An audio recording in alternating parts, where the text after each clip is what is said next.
wanaabudu makaburi, walikuwa wanaabudu misimu ya mababu yao. Nikatoa mfano jana, kuna vijana wawili walikuwa na wainjilisti ambao walikuwa wanahubiri injili ndani ya msitu wa Mkuranga.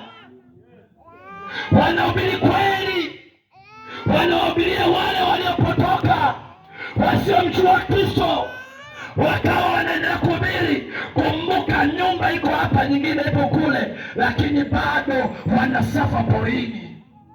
Wakaona watu na magari yao wakienda ndani. Kulikuwa na makaburi ya ukoo, babu yao walizikwa kule. Kwa hiyo wakawapeleka watoto wao, kwa sababu walikuwa wanalia usiku kucha. Watoto wanalia, hawanyamazi ikifika usiku. Wakasema, sasa tufanyeje? Babu wanataka wa wajukuu tuwapeleke kabrini. Wakapeleka pale, wakaandaa mbuzi aliyenona, wakamchinja, wakachemsha vizuri kweli kweli, wakapaki kwenye magari yao. Cha ajabu, pale kijijini wanashangaa, ya magari yanaenda wapi? Ndani amebeba watoto, ndani amebeba mbuzi aliyenona amechemshwa.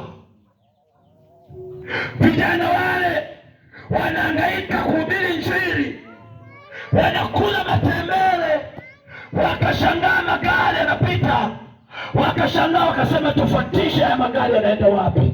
Wanakuta magari yakafika, yakapaki, wakawashusha watoto, wakawalaza kaburini, wakawaambia, babu, tumeleta, tuna matatizo, watoto wetu wanalia usiku kucha. Ni familia ya kitajiri. Wakati wanazungumza vile, wainjilisti wamejibana kwenye kichaka namna hii.